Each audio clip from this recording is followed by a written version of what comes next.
yang sebelumnya kan kita sudah belajar tentang bagaimana mendesain representasi kromosomnya atau individunya. Kemudian yang kedua di sini yang perlu didesain lagi adalah fungsi fitnessnya ya. Nah, sebelum ke sana, kalau yang tadi itu kan sudah kita pelajari cara mendesain representasi kromosom untuk bentuk fungsi keanggotaan, batas-batasnya seperti apa, dan jumlahnya berapa gitu ya. Untuk aturan kan belum ya, maka ini salah satu desain kromosom untuk menyatakan aturan fasi ya. Contohnya di sini ada jumlah aturannya. Misalkan tadi gridnya kita bagi menjadi ini ya.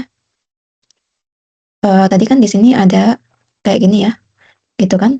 Ini misal untuk gaji, yang ini untuk IPK gitu ya. Terus kan tadi kita bagi ke dalam grid-grid gini ya. Masing-masing grid itu akan menyatakan satu rule ya. Kita bagi seperti ini. Misalkan kita bagi menjadi gridnya adalah 5 kali 5 gitu, berarti jumlah aturannya akan ada 25 ya.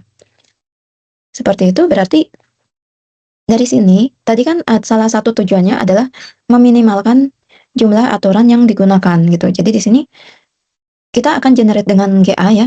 Berapa jumlah aturan yang akan digunakan? Misal kalau aturan kita maksimalnya adalah 25, berarti yang ada di jumlah aturan representasi ini maksimal adalah 25 gitu. Kalau jumlah grid kita adalah 100, maka kita harus bikin jumlah aturan ini maksimalnya adalah 100. Misalkan kita bikin 100 gitu ya maksimal aturannya. Berarti gridnya adalah 10 kali 10, misal 100 gitu ya. Ini yang digunakan, maka dari 100 aturan yang terbentuk ini, kita akan generate juga nomor aturan yang dipakai yang mana. Misalkan dari 100 ya, dari representasi ini muncullah angka, oh yang dipakai hanya 25 gitu.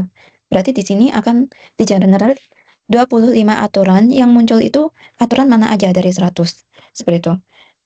Tentunya ini karena bersifat dinamis ya, jadi kromosomnya itu bisa memanjang, bisa memendek, sesuai dengan jumlah aturan yang digunakan di sini.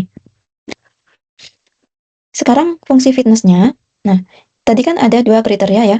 Yang pertama adalah memaksimalkan jumlah pola yang diklasifikasikan dengan benar.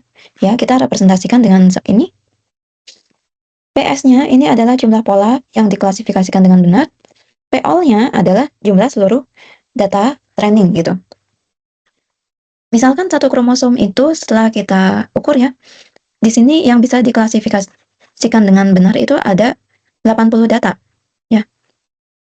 Jumlah seluruh datanya adalah 100, maka di sini PS per PO-nya adalah 80 per 100 gitu.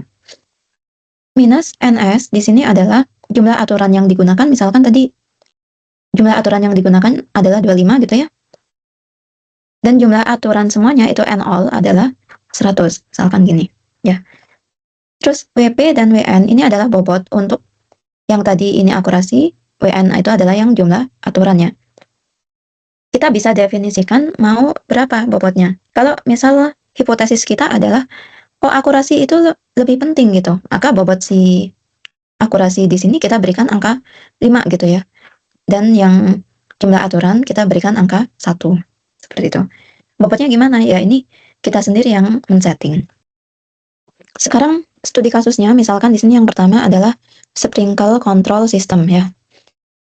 Misalkan ada data seperti ini, ada tanggal, waktu, suhu, kelembapan, dan durasi penyiraman.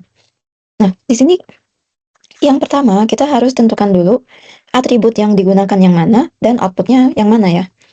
Misalkan sprinkle control system itu penyiram otomatis gitu ya. Biasanya ada di taman-taman yang biasanya muter dan dia bisa mengeluarkan air secara otomatis, dan nyala atau matinya itu juga akan otomatis ya, sesuai dengan suhu dan kelembapan. Sehingga di sini yang menjadi outputnya adalah durasi penyiramannya ya. Ini outputnya. Dan ini adalah atributnya. Nah, yang tanggal dan waktu ini gimana? Kalau memang ini tidak berpengaruh ke durasi penyiraman, berarti ya ini seperti hanya keterangan aja, jadi tidak kita gunakan ya. Sehingga atribut penentu yang kita gunakan hanyalah suhu dan kelembapan tanah. Nah, sekarang yang ingin kita optimasi di sini misalkan adalah tadi ya fungsi keanggotaan dan aturannya. Berarti untuk GA-nya kita perlu merepresentasikan individunya dan fungsi fitnessnya. Ini contohnya, jadi yang ini berarti kalau jumlah dan bentuk fungsi keanggotaannya dan fuzzy rule-nya sudah terdefinisi, berarti ini adalah representasi yang statis ya. Ini statis berarti kita hanya menentukan batas-batas ini aja ya. Misalkan untuk suhu di sini menggunakan 3 gitu ya. Ada A, B, dan C. Berarti di sini A, B, C ini untuk batas-batas yang suhu gitu ya. Terus kelembapan ini juga kita menentukan batas-batas fungsi keanggotaannya ya, nilai linguistiknya. Suhu di sini batas-batasnya adalah D sampai I gitu. Berarti di sini adalah untuk kelembapan ya, maaf. Kelembapan. Nah, durasi penyiraman, misalkan kita pakainya metode yang Amdani ya, berarti kita juga menggunakan bentuk seperti ini. Kalau misalkan pakainya yang Sugeno, berarti tinggal ini ya, seperti ini batasnya juga 1 ya, ini gitu, dan nilainya adalah C dan K ya. Berarti yang ini untuk durasinya. Seperti itu. Ini untuk yang statis ya.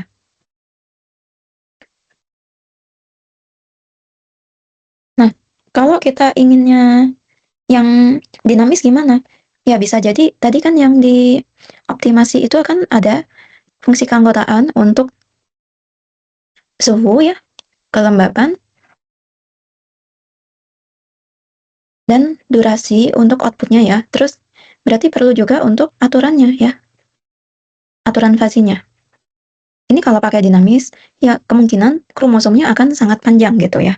Jadi kita mungkin kalau atributnya masih 2, masih bisa dilakukan gitu ya. Tapi kalau misalnya sudah sangat banyak, contohnya untuk spam filtering ini, ya, misalkan kita punya, kalau spam filtering itu kan menggunakan inputnya itu berupa paragraf gitu ya. Dari paragraf itu kita akan klasifikasikan ke dalam spam atau normal gitu. Nah, yang seperti ini sebenarnya bisa menggunakan optimasi dari GA dan fuzzy, tapi saya rasa nanti akan semakin besar ya ruang solusinya, karena dari suatu kalimat gitu kan nanti akan dibagi-bagi dulu ke dalam token, dan misal menggunakan fuzzy berarti kita akan gunakan ubah masing-masing kalimat itu ke numerik ya, misal menggunakan TF-IDF yang paling konvensional gitu. Dan pastinya atributnya akan semakin banyak ya di sini. Atribut semakin banyak, maka yang perlu dievolusikan juga akan semakin banyak. Makanya dari suatu kasus kita harus analisa dulu metode apa yang lebih cocok gitu ya. Dan biasanya kalau spam filtering ini masuknya sudah ke ranahnya ke mesin learning ya. Jadi metode learning nantinya. Atau sekarang udah berganti ke deep learning untuk yang spam filtering. Jadi itu penjelasan tentang optimasi fuzzy menggunakan algoritma genetika ya. Berarti kesimpulannya apa? Kita harus menentukan fungsi keanggotaan dan aturan fuzzy-nya ya, yang akan dioptimasi menggunakan EA ya. Sehingga yang ini untuk EA-nya sendiri gitu. Kalau misalnya fungsi keanggotaannya yang dioptimasi adalah fungsi keanggotaan dan aturan, berarti representasi individunya seperti apa. Kalau mau yang statis atau dinamis, ini juga akan merubah representasi dari individunya ya. Kemudian kedua yang tidak kalah penting adalah fungsi fitnessnya ya, karena ini kita buat sendiri.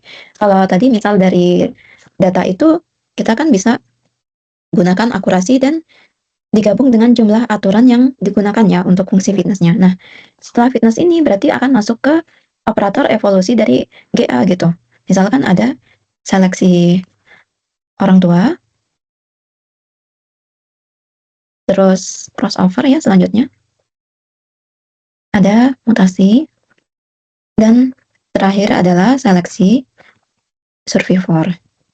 Nah, untuk keempat operator evolusi ini memang akan mengikuti dari representasi individunya seperti apa gitu ya.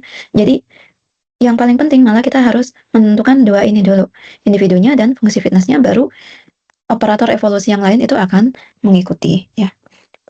Oke, itu adalah penjelasan untuk optimasi GA dan fuzzy. Pada pertemuan berikutnya kita akan masuk ke machine learning ya.